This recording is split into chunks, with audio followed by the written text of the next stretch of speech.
नमस्कार, आप सभी का स्वागत है हमारे YouTube channel TET pass all पर। हेलो। हाँ सर, हाँ, गुड बताइए। इवनिंग। हाँ, गुड इवनिंग।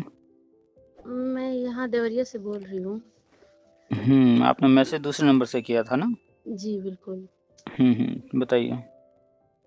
वही कुछ शंका है जिसे मुझे लगता है आप ज़रूर दूर करेंगे।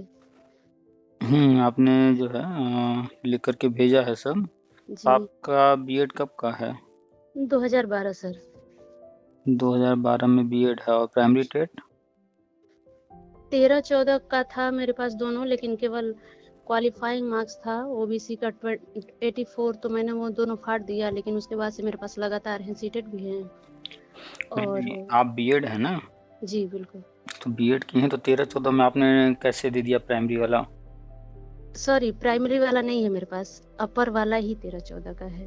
अच्छा, तो प्राइमरी का अभी तक हुआ या नहीं? 18 में जो पहली बार हम लोगों को अलाउ किया गया था बीएड वालों को प्री देने के लिए, हुँ, हुँ। वो मैंने दिया, तो उसमें है मेरे मार्क्स, दोनों है वो सर्टिफिकेट। अच्छा, तो आप प्राइमरी और जूनियर दोनों जो है टेट से जी, टेट पास हैं जी। और 12 में बीएड है और प्राइमरी वाला टेट 2018 पास हैं। हाँ, जो 69,000 वैकेंसी आई थी उसी के पहले जस्ट टेट आया था, और उसके बाद हमें उसी में हमें अपीयरेंस मिला था प्री में। तो 69,000 में आपने फॉर्म भरा था? जी, फॉर्म डाला था, पर ये सुपर टेट नहीं मैं क्वालीफाई कर पाई। रीज़न बता पाएँगी क्यों नहीं कर पाईं? और रीज़न सर, मेरा मेरे समझ में जो आ रहा है, हुँ, बहुत जल्द टेट के बाद जस्ट सुपर टेट हो गया था, महीनों का भी समय नहीं लगा था, हुँ, और सब्जेक्ट जो थे वो 14 सब्जेक्ट मैं प्रिपेयर नहीं कर पाई थी। मैंने बहुत दौड़-धूप की कोचिंग वगैरह भी लिया, लेकिन कोचिंग में अटेंडेंस वो एडमिशन लेने के बाद मैंने कोचिंग भी छोड़ दिया, क्योंकि जाने-आने में मेरा 3 घंटे का समय जा रहा था। मैं घर पे रह के पढ़ाई की, लेकिन मैं उतने सिलेबस कवर नहीं कर पाई तो सर। ये चीज़ ध्यान रखना होगा हमेशा, कोई फॉर्म भरने के बाद तैयारी नहीं करनी होती, तैयारी कंटिन्यू चलती रहती है और फिर फॉर्म आता है, भर कर के क्वालीफाई किया जाता है। तो सर ये दिक्कत ये थी कि प्री का टेट नहीं था, तो उसके आगे हम अभी सोच नहीं पाए, क्योंकि प्री में हम अलाउ नहीं थे, और अचानक से ये सब। आपने जब बीएड किया जी। तभी आपको पता हो गया था कि इन फ्यूचर हमें टेट निकालना ही निकालना है तभी होगा, ठीक है? तो जी, और ये मान लेते हैं कि सुपर टेट बाद में आया, पहले नहीं था, जी, लेकिन पहले बीएड प्राइमरी में नहीं था, तो अन्य भर्तियों को अगर आप देखती, चाहे केंद्रीय विद्यालय, नवोदय विद्यालय, डीएसएसबी वगैरह, तो हर जी, जगह लिखित एग्ज़ाम होता है। हुँ, जी हाँ, जैसे सुपर जी, टेट हो रहा है, वैसे वहाँ भी लिखित एग्ज़ाम होते हैं। तो दूसरे एग्ज़ाम देख कर के तो आपको उस वक़्त रहा होगा ना कि हमें ये वाला देना है, क्योंकि जो है प्राइमरी में तो हम जा नहीं सकते हैं, तो हमें दूसरा ट्राई करना है, तो वहाँ पर तो एग्ज़ाम थे। तो जहाँ भी आपने 2012 में बीएड करने का सोचा होगा, देखा होगा, तो हर जगह एग्ज़ाम था। तो तैयारी तो कंटिन्यू रखना चाहिए था ना? जी, खैर, वो अलग मैटर है, लेकिन इस चीज़ को हमेशा हर किसी से हम कहते हैं, चाहे वो न्यू जनरेशन हो जो आ रही है अभी या पहले के लोग, कि तैयारी कभी भी फॉर्म भरने के बाद नहीं होता है। जिस दिन हमने सोच लिया कि हमें कुछ बनना है, कुछ करना है, तैयारी उसी दिन से शुरू कर देना होता है। सही है सर। बहुत सारे लोग अभी भी वेट कर रहे हैं कि फॉर्म नहीं आ रहा है यूपी टेट का या सुपर टेट का, और अभी उनका मन नहीं लग रहा। जब बात होती है तो कहते हैं कि अरे सर अभी फॉर्म ही नहीं भरे है, इसलिए मन नहीं लगता है, पढ़ाई नहीं हो रही है। अब वो फॉर्म भर लेंगे तब वो तैयारी करेंगे, एक वो हैं। और दूसरा बंदा घर से निकल कर के कहीं गया होगा किसी और शहर में, दिन-रात कोचिंग में लगा होगा, अपने रूम पर बैठकर रोज़ पढ़ाई कर रहा होगा। सिलेक्शन किसका होगा? उसका होगा या जो बैठकर वेट कर रहा है फॉर्म आएगा तब तैयारी करेंगे? सर ये ज़ाहिर-सी बात है, जो कंटिन्यूअसली लगा हुआ है उसी का सिलेक्शन होगा। हाँ, तो तैयारी ऐसे ही होती है और 100% ये फिक्स है कि जितने लोग फॉर्म भरते हैं सबको नौकरी तो नहीं मिलती, हाँ, कभी नहीं मिलती चाहे किसी भी विभाग में। जी, लिमिटेड ही सीट होते हैं, लिमिटेड लोगों को मिलता है। तो जो कंटिन्यू लगा रहता है, लगातार तैयारी कर रहा होता है, अच्छे से तैयारी, तो एग्ज़ाम बीट करके वो ही सीट लेता है, बाकी 80%, 70% या 90% लोग बैठे रह जाते हैं। सर ये 2018 का जो टेट प्री का निकालने के बाद से जब सुपर टेट हमारा नहीं हो पाया, तो फिर तभी से मैं सुपर टेट के लिए लगी हुई हूँ, और पूरा अपना नोट्स भी रेडी करके मैं केवल अब रिवीजन में लगी हूँ, 18 से ही लगी हुई हूँ। लेकिन चलिए, अब थोड़ा-सा अगर आपका सुपर टेट निकल भी जाता, अच्छे नंबर से रहता, तो भी जी, आपका सिलेक्शन नहीं हो पाता। उसके पीछे रीज़न कि आपने बीएड 2012 में किया है। जी, इसका मतलब आप उससे पहले ग्रेजुएशन, हाई स्कूल, इंटर सब कर चुकी थीं। जी, बिल्कुल। हाई स्कूल कौन-सा ईयर है? 4 2004। जी, 2004 में जो परसेंटेज आते थे, जी, क्या जो ये नए लोग आ गए हैं, आपने बीएड किया 2012, जी, 2012 के बाद की बात कर लें, तो उसके बाद जिसने भी हाई स्कूल, इंटर करके बीएड करके जो आया या बीटीसी वगैरह करके या डीएलएड करके आया, जी। उनके जो हाई स्कूल, इंटर में नंबर होंगे और आपके जो हैं, क्या दोनों एक समान है? नहीं सर, मैं वही तो देख के बहुत वो होता है क्योंकि मैंने ड्यूटी भी की है वो हाई स्कूल और 12th के एग्ज़ाम में जो हुँ, सिचुएशन थी मैंने अपनी आँखों से देखा। पहले तो सुनती थी लेकिन उस समय मैं खुद करवाई। मुझसे हुँ। बोला गया जहाँ मैं ड्यूटी में लगी थी। तो जो आपके टाइम में कितने परसेंट हाईएस्ट हुआ करते थे नॉर्मली? और 60-65 जाने वाला बहुत अच्छा होता था। और आप जब एग्ज़ाम करा रही थीं, तो इसके रिज़ल्ट भी देखी होंगी, तो अभी क्या कंडीशन है? सर 75 तो कॉमन है, जो लिख नहीं पाता है उसका 70 है।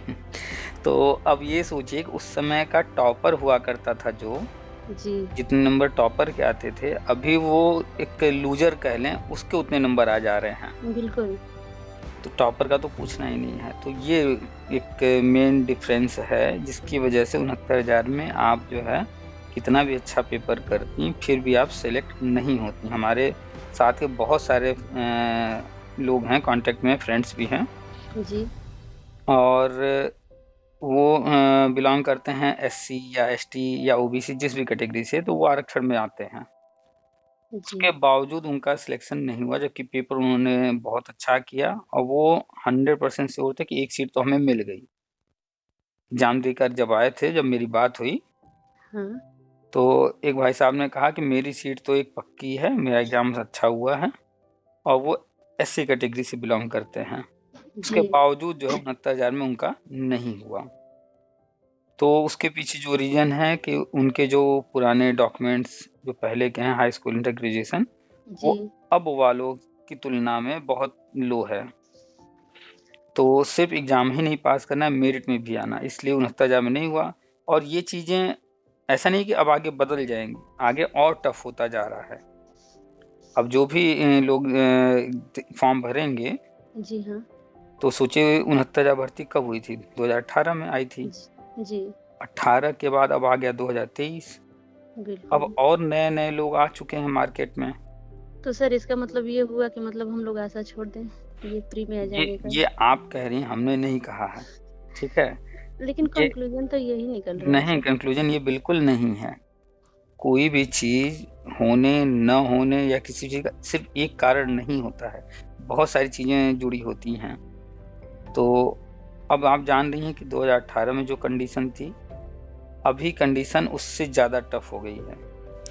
उस वक़्त अगर 4 लाख लोगों ने फ़ॉर्म भरा था, तो अब कन्फ़र्म है कि अब जब भी वैकेंसी आएगी, उससे डेढ़ गुना, दुगुना लोग फ़ॉर्म भरेंगे। बिल्कुल। तो कैंडिडेट संख्या भी बढ़ गई हाँ और जी। मेरिट में और अच्छे-अच्छे लोग आ गए होंगे, तो कॉम्पिटिशन भी बढ़ गया। जी, और बिल्कुल। अभी जो आएँगे लोग, वो न्यू ऐज वाले होंगे, उनके हाँ, ऊपर कोई ज़िम्मेदारी नहीं, वो तैयारी-वैयारी में लगे होंगे, उनका जोश-जुनून अलग होगा और आपका उनकी तुलना में धीरे-धीरे आपका कम हो रहा है। जी। लेकिन ये है कि स्किल की कमी नहीं है सर, हम जहाँ भी हैं बहुत एक-एक चीज़ अच्छे पर से अपना ध्यान प दीजिए, एक-एक चीज़ प पॉइंट पर ध्यान दीजिए। हाँ तो जी। डिफरेंसेस हम गिना रहे हैं कि क्या है, वास्तविकता को जानना, समझना, उसके बाद जो है हम अपनी प्लानिंग करें, वो ज़्यादा बेहतर होता है।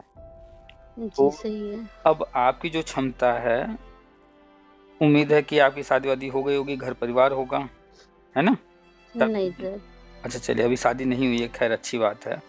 लेकिन फिर भी एक ऐज का तो डिफरेंस है, हाँ इसके जी। कारण जो है कितना भी कोई भी कह ले, एक ऐज के बाद वो कैपेसिटी नहीं रह जाती है, हर कोई नहीं कर पाता है, जो पहले कर सकता था। आप जो है जितनी क्षमता काम करने की, पढ़ने की, लिखने की आज से 2-4 साल, 5 साल पहले थी, वो अभी नहीं होगी। नहीं, बिल्कुल नहीं।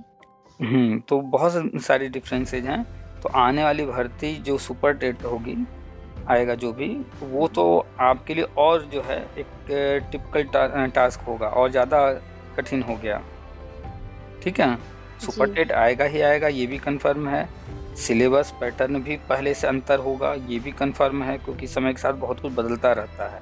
तो सर अभी तो फ़िलहाल जो वैकेंसी है उसमें तो आप जो हमें न्यूज़ मिलता है टेलीग्राम से, उस पे तो आप बताते हैं कि अभी फ़िलहाल नहीं आने वाला सुपर टेट। तो देखिए, बहुत सारी चीज़ें हम बताते हैं, हाँ अभी जी। उन पर भी आते हैं। अभी फ़िलहाल एक पॉइंट पे बात कर रहे हैं सिर्फ़, कि सुपर टेट आता है, आप उसमें शामिल होती हैं, तो अपनी कंडीशन को अच्छे से समझिए कि अगर आप रेस में पिछड़ गई हैं और आपको रेस जीतना है, तो हाँ, आपको दुगने स्पीड से दौड़ना होगा। अन्य लोग जो दौड़ रहे हैं हाँ। और आप उनसे पीछे हैं, तो आपको उन लोगों को अगर पिछाड़ना है और आगे निकलना है, तो ज़ाहिर-सी बात है कि आपको अपनी स्पीड दुगनी, तिगुनी, चारगुनी करनी पड़ेगी उनकी तुलना में।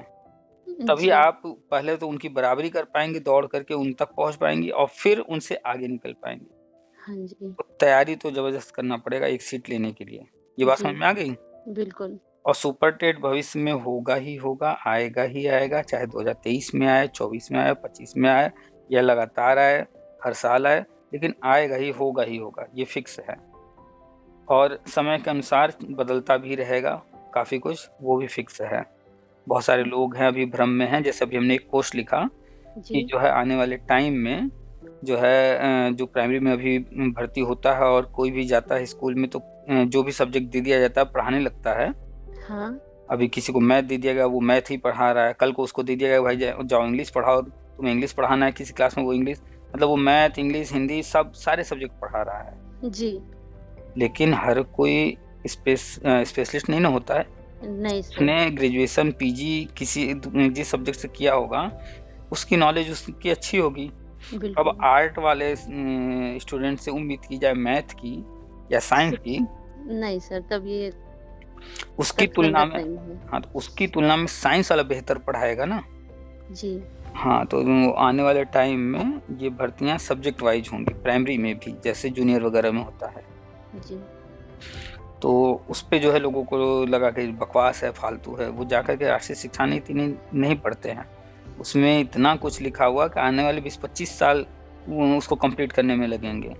उसमें ये सारे पॉइंट भी हैं, विषय विशेषज्ञ रखे जाएँगे भविष्य में। और संभवतः ये भी कन्फर्म है, हमने लिखा था पोस्ट में कि 3, 4, 5 और 6, 7, 8 अभी जो सिस्टम चेंज हुआ है, 1, 2 चला गया है प्री प्राइमरी में, जी। तो प्राइमरी में 3 कक्षाएँ रह गईं और जूनियर में भी 3। तो अब जो है खर्च गवर्नमेंट आगे चल कर के अपना मैनेज करेगी, तो ये जो 3-3 अलग-अलग हैं, इनको मर्ज करेगी और एक कर देगी।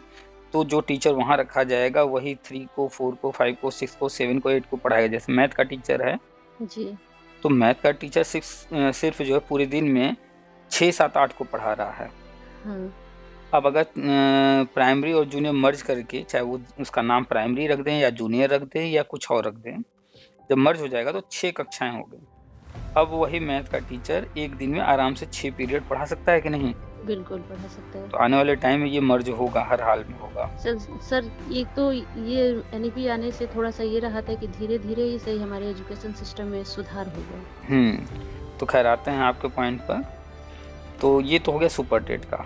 अपनी जी। तैयारी जैसे कर रही थीं, अब दुगना, तिगुना, चारगुना जितना स्पीड आप बढ़ा सकती हैं, जितनी मेहनत आप कर सकती हैं, उतनी मेहनत कीजिए।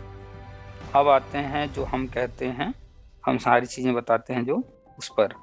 जी। तो वो शुरू होता है कहानी 2017 से। एक मैटर था काफ़ी पुराना, शिक्षा मित्र समायोजन हुआ था, जिसको कि जी, कोर्ट ने, आप इसके बारे में अक्सर बताते हैं। हाँ, जिसको कि कोर्ट ने अवैध करके उसको रद्द करा दिया, अवैध घोषित कर। और जी। उसी के साथ एक मैटर और साथ-साथ चल रहा था, तो बीए टेट 2011 का। और जब हाँ। ये मैटर सब कोर्ट में चल रहे थे, तो और भी बहुत सारी भर्तियाँ हुईं बीच में, जो कि जी। लगभग धीरे-धीरे सब के सब जो है कोर्ट चले गए। और लब इसीलिए फाइनली जब 2017 में जजमेंट आया, तो वो जजमेंट जो लिखा गया, वो हाँ। सिर्फ़ उन भर्तियों के लिए नहीं है जो कोर्ट में गए थे। ये जजमेंट एक कॉमन है, पूरे एजुकेशन सिस्टम के लिए है, ठीक है? जी। तो ये जब मैटर कोर्ट में गया, इससे पहले भी बहुत सारे मुद्दे गए थे, उसके बाद भी बहुत सारे मुद्दे गए, उसके पहले भी बहुत सारे जजमेंट आए थे, उसका भी जजमेंट आया 2017 में, और भी जजमेंट आते रहे हैं पिछले कुछ सालों में। तो गवर्नमेंट को सारा मैटर हल करना है। अब आप हाँ जी। बताइए, जी। सपोज दैट आपने कपड़े धुले, 10-20 कपड़े, अब जी। आपको उनको छत पर ले जाकर डालना है। तो आप किसी बकेट या किसी चीज में एक साथ ऊपर ले जाएंगी, या एक एक करके आएंगी, एक लेकर जाएंगी ऊपर डाल कर आएंगी, फिर नीचे आएंगी एक लेने, क्या करेंगी? नहीं सर, ये तो नॉनसेंस वाला काम है, एक साथ ले जाएँगे किसी बकेट में भर के। हाँ, ये अक्लमंदी है ना कि एक बार जी। किसी चीज में रख करके पूरा ले चलते हैं ऊपर, फिर ऊपर आराम से डालेंगे, ऐसा। क्यों एनर्जी हाँ, आप बार-बार आने-जाने में क्यों एनर्जी लॉस करें? हाँ, तो ऐसे ही हम समझाते हैं, तो लोगों को समझ में नहीं आता है कि बहुत सारे मुद्दे पुराने थे जिनमें जजमेंट होते रहे हैं और इधर भी हुए हैं। तो गवर्नमेंट जो है एक-एक जजमेंट को लेकर के आज एक को नौकरी दे रही है, कल 2 को दे रही है, फिर किसी दिन 1 को दे रही है। ऐसा काम वो क्यों करेगी? बहुत सारे लोग कॉल करते हैं, सर हमारा ये जजमेंट आया, इतने साल हो गए, गवर्नमेंट ने ये नहीं किया, वो नहीं किया। हम उनसे एक ही चीज़ पूछते हैं कि ये मुद्दा कब का है? तो कोई बताता है भैया मुलायम के ज़माने का है, तो कहता है कोई कि उससे भी पहले का है, कोई कहता है मायावती के ज़माने का। हम कहे कि अच्छा मुलायम के अगर ज़माने का है तो मुलायम ने नहीं किया, मायावती ने भी नहीं किया, फिर हाँ। अखिलेश आए उन्होंने भी नहीं किया, फिर योगी जी आए उन्होंने भी नहीं किया। अब क्या? तो उनको समझाते हैं हम कि पुरानी चीज़ें पुरानी सरकारों ने नहीं किया, जिसका था मुद्दा उसने भी नहीं किया। तो अब आप जो अभी वर्तमान में आया, उससे ये उम्मीद तो छोड़ दीजिए कि आते तुरंत आप ही का कर देंगे। बिल्कुल सर। हुँ, तो इन्होंने आते ही वो चीज़ नहीं किया, सारी चीज़ों को फ़ाइल मंगाकर पहले समझा कि क्या है, क्या नहीं है। हाँ, सबका मुद्दा एक ही है कि नौकरी मिलना चाहिए। वो किस कारण से कोर्ट गया था, उस वक़्त क्या विवाद हुआ था, क्या नहीं हुआ था, वो सब साइड में। क्या जजमेंट आया, क्या नहीं आया, वो सब साइड में। मूल क्या रीज़न है, मूल क्या है? वो मूल है कि वो नियुक्ति चाहते हैं, नौकरी चाहते हैं। उनको जिस दिन नौकरी मिल जाएगी, कोर्ट ने क्या कहा, क्या नहीं कहा, कोई मायने नहीं रखेगा। है ना? जी। जी। तो पुराने जितने भी मुद्दे हैं, गवर्नमेंट सबको पेंडिंग रखते हुए, कोर्ट ऑर्डर को पूरा करते हुए उनकी जो प्लानिंग थी, उस पर आगे बढ़ रही है। और उनकी प्लानिंग क्या थी कि जैसे बिहार में 2011 में बीजेपी ही उस वक़्त थी वहाँ पर, उन्होंने जी। वहाँ पर टीईटी एग्ज़ाम कराया, सुपर टेट एग्ज़ाम कराया, और जितने लोगों ने फॉर्म भरा था, तब से अब तक चरणबद्ध जी। वही भर्तियाँ हो रही हैं। और जब कैंडिडेट्स नहीं थे, तो फिर से आवेदन लिया गया और उसी को चरण वाइज़ आगे बढ़ाया जा रहा है। यानी 2011 वाला ही चल रहा है, एक तरह से देखा जाए तो। उसी को आगे चरण अलग-अलग चरण में किया जा रहा है। तो तो वही चीज़। हाँ, हाँ, बोलिए? ये जो चरणबद्ध हो रहा है तो 2011 वाला एक बार होगा, फिर 12 वाले जो होंगे ऐसे-ऐसे करके। देखिए, हर राज्य की कंडीशन अलग है। हाँ, ये। वहाँ पर 11 में एग्ज़ाम हुए थे, सुपर टेट, टेट जो भी हुआ था। उसके हुँ। बाद हुए ही नहीं हैं। फिर इधर हाल में कुछ साल पहले हुए हैं एक आध बार। तो अच्छा वहाँ जी। तो टेट या सुपर टेट दोनों की ही बात कर लें, तो 1 ही 2 बार हुए ही हैं, ठीक है?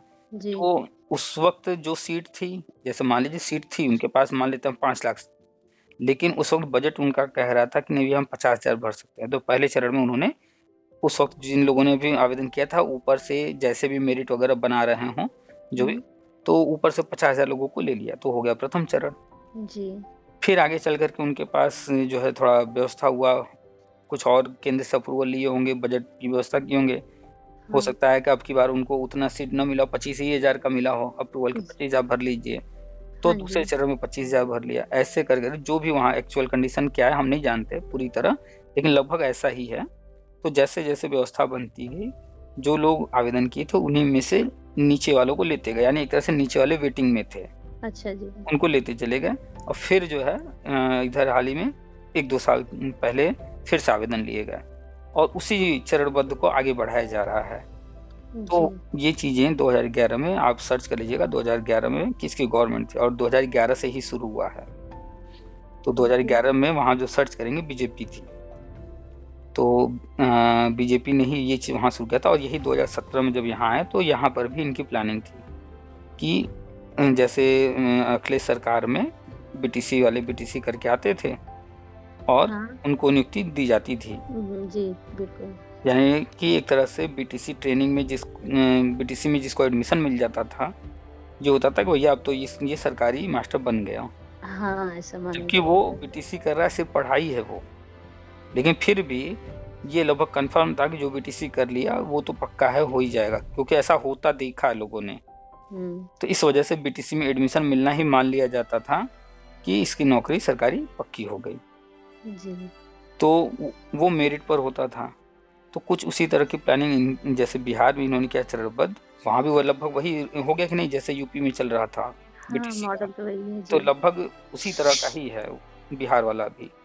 तो वही चीज़ यूपी में भी करना था, लेकिन यूपी में जब आए तो जो मुद्दा था कोर्ट में, उसको जब हल कराया तो कोर्ट ने कहा शिक्षा मित्र को 2 मौके दीजिए, और भी बहुत सारी चीज़ें ऑर्डर में लिखी हुई थी, जिसके कारण गवर्नमेंट को मजबूरन अपनी जो प्लानिंग थी उसको पोस्टपोन करना पड़ा, चरणबद्ध जी। वाला। तो उन्होंने पहले कोर्ट आदेश के अनुसार आगे बढ़े और वो चीज़ें कर चुके हैं अब। कोर्ट आदेश था शिक्षा मित्र को 2 मौके देना, लेकिन उनका लक्ष्य ये था कि शिक्षा मित्रों में देखिए कि कौन कितना टेट पास कर सकता है। तो जी। जब टेट पास करेगा तभी तो कंफर्म होगा ना किसको हम प्राइमरी में लें, किसको न लें। हाँ। तो करना तो था, सिर्फ टेट से मतलब था, लेकिन वो थोड़ा दूसरे तरीके से उन्होंने हैंडल किया सिचुएशन को। तो अब कंफर्म हो गया कि कितने टेट पास हैं, कितने नहीं हैं। अब तक 4 बार उन्होंने करा दिया। कोर्ट ने कहा 2 ही, और इन्होंने अब तक 4 बार 4 बार करा करा दिया। दिए। तो वो सारी चीज़ें हल हो चुकी हैं। अब गवर्नमेंट जो उनकी प्लानिंग थी वो फिर से उस तरफ बढ़ रहे हैं। आवेदन लिया जाएगा अभी हाल ही फिलहाल, जब भी महीना 2 महीना 3 महीना जो भी समय लगे, जी। विज्ञापन आएगा। और राष्ट्रीय शिक्षा नीति के अनुसार जो भी पद खाली हैं यूपी के अंदर, लगभग आप देखेंगी तो 5 कक्षाएं चल रही हैं प्राइमरी में, और लगभग 1,58,000 के आसपास प्राइमरी स्कूल हैं। तो आप काउंट करेंगी तो 5 से मल्टीप्लाई कर लीजिए, हर इस क्लास में 1 टीचर, तो 5 शिक्षक तो चाहिए ही। तो हाँ, जब क्लास में 1,58,000 हैं, तो करीब-करीब 7.5-8 लाख टीचर हुए ज़रूरत।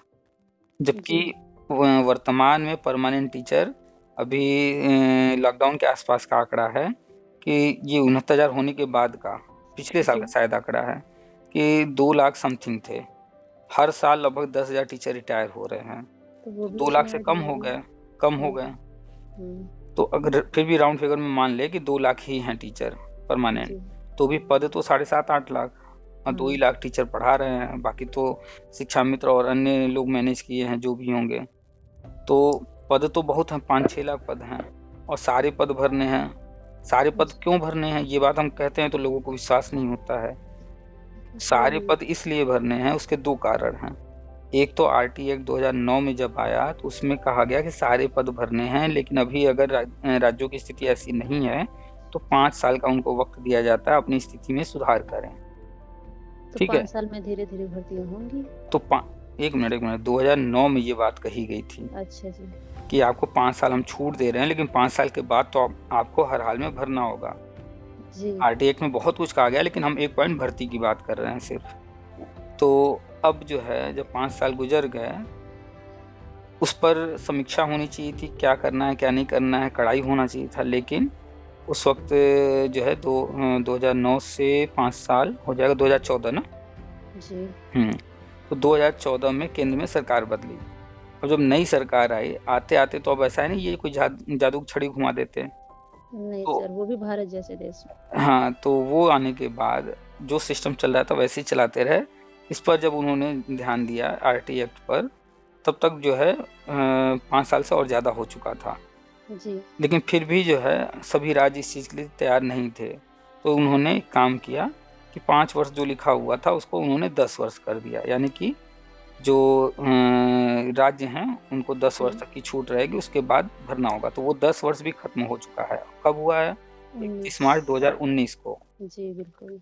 तो यानी कि अब जो है राज्यों को छूट नहीं दिया जाएगा। तो उन सारी चीज़ों को फिर वापस राष्ट्रीय शिक्षा नीति में ज़िक्र किया गया है, और उसमें ज़िक्र किया गया है ख़ास तौर पे 2022 और 2023 का, कि ये चीज़ें 22 में संविदा वगैरह ख़त्म करेंगे, 23 से सारे पद भरना शुरू कर देंगे।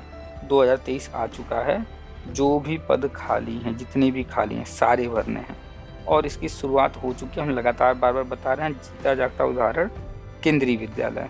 जी, हाँ। 7,500 पद हैं कुल वहाँ पूरे भारत में। 7,500 में 6,500 पद खाली थे, 6,500 के 6,500 पूरे निकाल दिए। इतनी बड़ी भर्ती इससे पहले किसी से पता कीजिएगा केंद्रीय विद्यालय की प्राइमरी की इतनी बड़ी भर्ती नहीं आई है। तो ये जी। साफ दिख रहा है। अब वो गवर्नमेंट आकर के हर व्यक्ति के कान में नहीं बताएगी या एक-एक चीज़ नहीं कहेगी ये चीज़ हम क्यों कर रहे हैं। वो जिसने राष्ट्रीय शिक्षा नीति पढ़ा है, जो इन चीज़ों को जानता है, वो खुद ही समझ जाएगा। जैसे आप मैथ में पढ़ती हैं A इक्वल टू B, जी। B इक्वल टू C और A और C में क्या संबंध होगा? हाँ जी। तो ये निकाला जा सकता है कि नहीं? हाँ, जो पढ़ता है वो जो उस सब्जेक्ट का जानकार तो है जो वही जो निकालेगा। जान रहा है कि A और B बराबर हैं, जैसे कहा जाए A नाम का एक लड़का है और B नाम का एक लड़का है, दोनों की हाइट बराबर है जी। और B का जितना हाइट है उतना ही C का भी हाइट है। जी, जी। तो अब बताइए A और C की हाइट में कितना अंतर होगा? वही निकाल लेगा वो। कोई अंतर होगा ही नहीं, क्योंकि जब A और B भी बराबर हैं और B और C भी बराबर हैं, तो यहाँ कॉमन सी बात है, ये निकालने या कुछ करने की ज़रूरत ही नहीं है। जब A B के बराबर हो गया और B C के बराबर हो गया, तो C भी तो A के बराबर होगा। हुँ। तो ये समझने वाली चीज़ है कि कुछ चीज़ें समझनी पड़ती हैं। तो गवर्नमेंट कह नहीं रही है हर चीज़, लेकिन वो जो केंद्रीय विद्यालय में इतना एक साथ निकाल दिए भर्ती, तो वो साफ-साफ दिख रहा है कि सारे पद भरे, यानी कि अब वो अपने यहाँ संविदा पर नहीं रखेंगे। अब वो कह नहीं रहे हैं, लेकिन ये अर्थ निकला कि नहीं निकला? बिल्कुल ये कि जब निकला वो सर। परमानेंट भर लेंगे, तो फिर संविदा पर रखेंगे क्या? नहीं रखेंगे। नहीं रखें, जब सीट भर ही जाएगी तो फिर संविदा पे क्यों ज़रूरत हाँ, है? तो ये संविदा खत्म करने की बात जो है, वो पूरी हो गई कि नहीं हो गई केंद्रीय विद्यालय में? हो गई। तो यही चीज़ राष्ट्रीय शिक्षा नीति में कहा गया है कि संविदा समाप्त करना है। समाप्त करने का मतलब ये नहीं है कि संविदा वालों को निकाल कर फेंको, ये नहीं उसका अर्थ निकलता। अर्थ ये निकलता है कि परमानेंट नियुक्तियाँ करना है वहाँ। तो वही परमानेंट नियुक्तियाँ केंद्रीय विद्यालय में हो रही हैं। ये केंद्र की है। अभी कुछ दिन पहले हम एक लोग से बात की, उनको भी बताए थे, आपने शायद सुना होगा तो, हाँ, AWES army welfare education society, एक फ्रेंड वो गए थे वहाँ पर इंटरव्यू देने, जी। एग्ज़ाम देने, उनका हो गया था एग्ज़ाम में इंटरव्यू देना था। तो जी। वहाँ जाने के बाद उन्हें पता चला कि यहाँ पर भी परमानेंट नियुक्तियाँ हो रही हैं, संविदा यहाँ भी खत्म कर रहे हैं, जबकि हर साल दिसंबर में वहाँ पर भी संविदा के लिए एग्ज़ाम वगैरह होते थे, लेकिन अब जी। खत्म कर रहे हैं। तो 2 उदाहरण हो गए, एक केंद्रीय विद्यालय, एक आर्मी वाला। तो हुँ। कॉमन सी बात है, अब जो है राज्य का भी आएगा, ये तो केंद्र का है, राज्यों की भी बारी आएगी। पर जी। चूँकि राज्यों के पास स्कूल की संख्या बहुत ज़्यादा है, कहाँ पूरा केंद्रीय विद्यालय मिला कर के 6500 पद, जी। और यहाँ तो लाखों-लाखों पद है ना राज्यों के पास, एक-एक बिल्कुल। राज्य के पास। हाँ तो जी। अब जो है राज्य में भरेंगे सारे पद, राज्यों से भरवाया जाएगा, और बार-बार आप देखिएगा प्रधानमंत्री को जब भी योजनाओं की बात आएगी, किसी भी विभाग में, वो एक चीज़ बड़े ज़ोर-शोर से कहते हैं। वो क्या है? जी। बीजेपी शासित राज्यों में, यानी वो जो भी प्लानिंग कर रहे हैं, जी। बीजेपी शासित राज्यों पर विशेष फ़ोकस है। उसके कई कारण हैं। एक कारण तो ये हम भी बीजेपी हैं, वहाँ भी बीजेपी है, तो हम तो वहाँ पर करेंगे ही। दूसरे राज्य को क्यों हम मौका दें कि हम सारा चीज़ हम दें और फ़ायदा वो अपने नाम ले जाएँ, क्रेडिट खुद ले लें। तो एक तो ये हो हुँ। गया, और दूसरा ये कि जब बीजेपी जहाँ मतलब एक ही राजनीतिक पार्टी जब केंद्र और राज्य में होती है, तो कोई भी काम करना आसान हो जाता है। हाँ जी। तो बहुत सारे मायने निकलते हैं उसके। तो ये पॉइंट हम इसलिए कहे कि बार आप ध्यान दीजिएगा, हम लोग यूपी में हैं और यूपी में बीजेपी है। जी, और तो केंद्र बीजेपी, में भी बीजेपी हाँ, है। केंद्र में बीजेपी, और वो कह ही रहे हैं कि पहले बीजेपी शासित राज्यों में होगा। तो यूपी में बीजेपी है, तो यानी यहाँ भी होगा, और उसी के लिए जो है, जो भी चीज़ें हो रही हैं, लोगों को नहीं समझ में आ रहा है, सब उसी के लिए किया जा रहा है। टीटी अगर लाइफ टाइम हुआ है, तो वो उसी के लिए किया गया है, जो प्लानिंग है उनका। ये एक सोची-समझी प्रक्रिया है सर, अब सबको स बताने की क्या ज़रूरत है और कहाँ से, अब अपने ऊपर है कि आप जानकारी इकट्ठा कीजिए और समझिए उसको। जैसे हर व्यक्ति जानता है कि बुखार होने पर दवा देने से ठीक हो जाता है, लेकिन व्यक्ति को ये नहीं पता है कि कौन-सी दवा। ठीक है, जी। कुछ लोग जानते भी हैं, ठीक है, ये तो कॉमन सी बात हो गई बुखार की। लेकिन बहुत सारी बीमारियाँ हैं जिनके लिए हमें पता है, नहीं पता है, सब फ़ेल हो जाता है, सीधे हमें भागना पड़ता है डॉक्टर के पास। क्यों? हाँ। क्योंकि वो भाई उसी का डॉक्टर है, उसको हमारी तुलना में कहीं ज़्यादा नॉलेज, अगर हम जानते भी हैं, फिर भी हम उतना नहीं जानते जितना डॉक्टर। और वैसे लोग जो है दवाओं के बारे में जानते नहीं हैं। तो इसलिए वो दुकान पर तो सब बिक रहा है, पैसा सबके पास है, जहाँ फेंकेंगे दवा मिल जाएगा, लेकिन दवा कौन सी लेनी है वो नहीं ना पता उन्हें, क्योंकि नहीं। नॉलेज नहीं है उसकी। जी।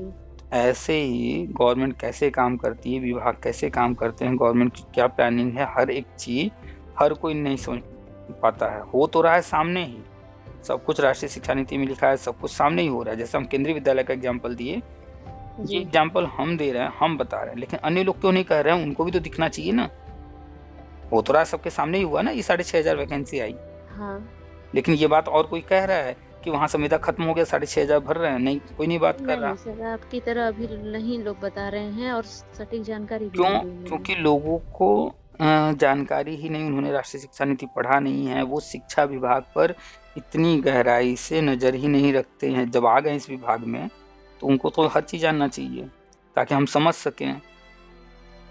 तो लेकिन इतना डीप में जाकर कोई समझना नहीं चाहता है, इसलिए उनको सामने जो चीज होती रहती है वो भी नहीं समझ में आता है।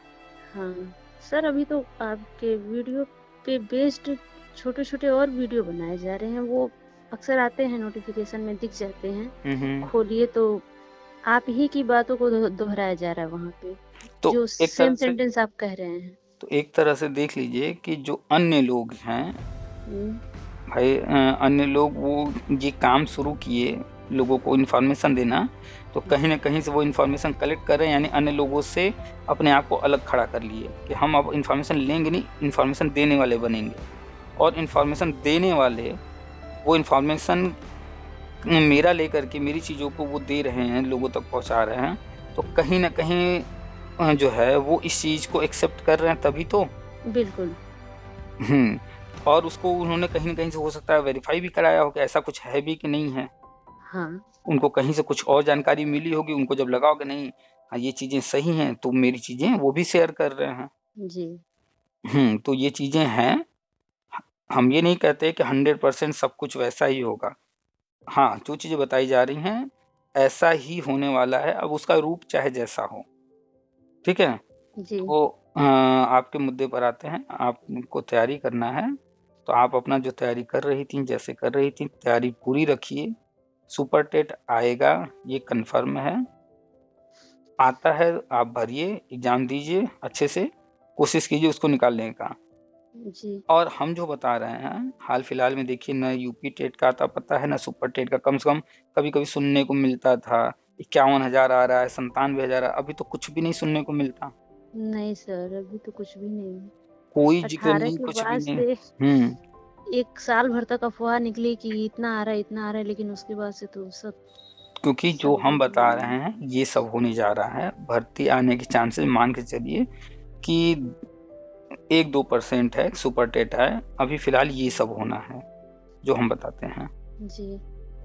तो जो है ये जैसे ही शुरू होगा चरणबद्ध वाला, इसमें सर आवेदन इसमें भी तो थोड़ा सा कोई हम लोग इसमें कैसे एंट्री कर सकते हैं?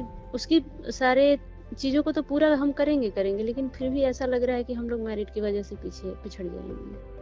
हाँ, उस पर भी आते हैं। पहली बात तो एंट्री करने की और मेरिट, दो बात आपने कही। तो एंट्री कहीं करना, वो जब विज्ञापन आएगा उसमें जो नियम शर्त होंगे उनको जो जी। कर रहा होगा वो सब आ जाएगा। बिल्कुल बिल्कुल।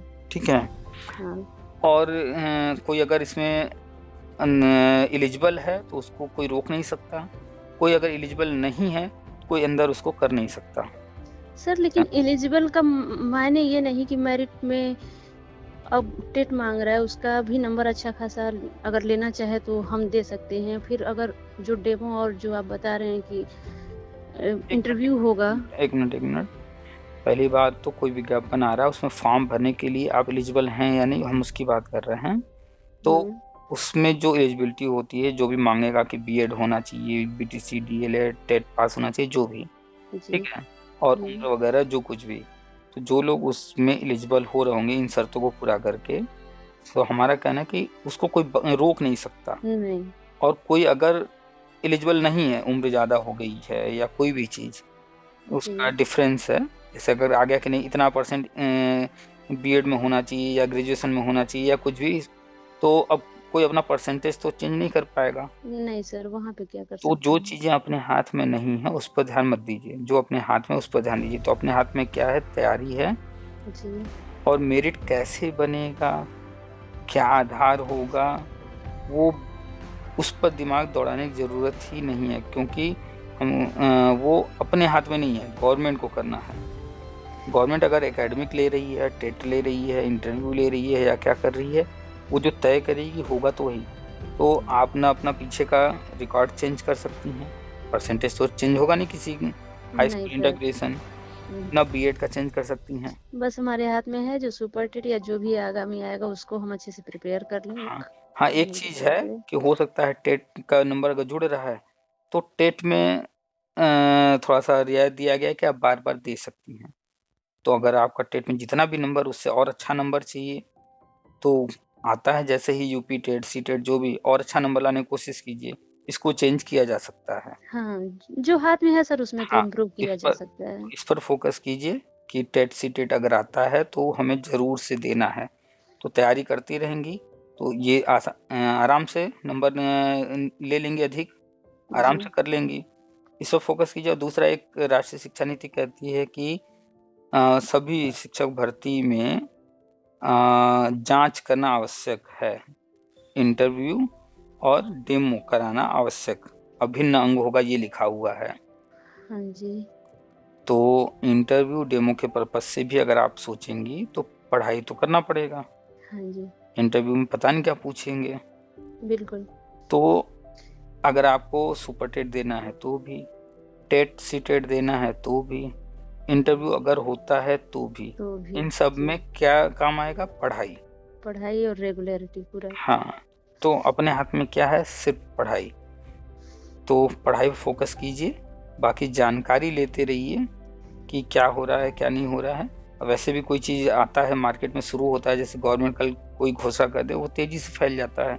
हर जी। कोई शेयर कर रहा होता है, बात कर रहा होता है। तो थोड़ा-सा इन्फॉर्मेशन डिमोटिवेट हम लोग थोड़ा-सा इसलिए हो गए ना सर, ये न्यूज़ सुन के कि सुपर टेट नहीं आने वाला, तो फिर ऐसा लग ये रहा था कि ये फिर। हमने कभी नहीं लिखा कि नहीं आने वाला है। हमने जब भी लिखा, अभी हाल-फिलहाल की हम अगर कोई बात करें, तो अभी हाल-फिलहाल में नहीं आ रहा। सर ऐसा नहीं कहा गया, लेकिन हाँ, थोड़ा-सा नेगेटिविटी आती है सुन के कि अरे यार जिसके लिए तैयारी कर रहे थे वो तो इससे क्या फ़र्क पड़ता है कि अभी नहीं आ रहा है, बाद में आएगा? या नेगेटिव क्यों होना है?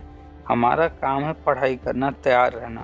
अब ये बताइए, जो बॉर्डर पे खड़े सेना के जवान हैं, वो कहें यार कोई युद्ध-वुद्ध हो ही नहीं रहा, हम क्यों ट्रेनिंग करें, हम क्यों सीखें, क्यों रोज़ बंदूक में जो है सफाई करें? हाँ, नहीं उसमें सर। पड़ा रहने दो, जब युद्ध होना होगा, जब कोई अटैक करेगा तब देखा जाएगा, ट्रेनिंग-वेनिंग तब शुरू नहीं, किया तब जाएगा। तो विपत्ति आ जाएगी अचानक से और कुछ नहीं कर पाएगा इंसान। कई सालों से कोई युद्ध नहीं हुआ है भारत का किसी भी देश के साथ, है ना? कोई बड़ा जी। युद्ध नहीं हुआ, छोटे-मोटे तो चलते रहते हैं बॉर्डर पर, कोई बड़ा युद्ध नहीं हुआ है। इसका क्या मतलब है कि वो अब सेना जो है बैठ जाए, हटा दिया जाए वहाँ से कि यहाँ पर कोई कुछ नहीं हो रहा है तो अब सब ठीक है? नहीं, अरे नहीं, वो नहीं सर। डेली आप देखिए इतनी भयंकर ठंड पड़ रही थी, उसके बावजूद जो है सियाचिन वगैरह जहाँ भी देखा जाए, जो जिसकी ड्यूटी थी वो ड्यूटी कर रहा था, अक्सर वीडियो आते रहते हैं। बिल्कुल सर। हम लोग तो इतनी ठंड में घर में रज़ाई में और आग वाग जला रख कर के कैसे रह रहे हैं, जबकि यहाँ उतनी ठंड नहीं है इस क्षेत्र में। वो वहाँ पर माइनस न जाने कितने डिग्री में अपनी ड्यूटी जहाँ पर लगी हो वहाँ ड्यूटी कर रहे हैं। बिल्कुल। तो क्यों कर रहे हैं? क्योंकि हमेशा मुस्तैद रहना है, तैयार हमेशा रहना है। तो इसी तरह से ये भी एक जंग का मैदान है, यहाँ पर आपको हमेशा तैयार रहना है।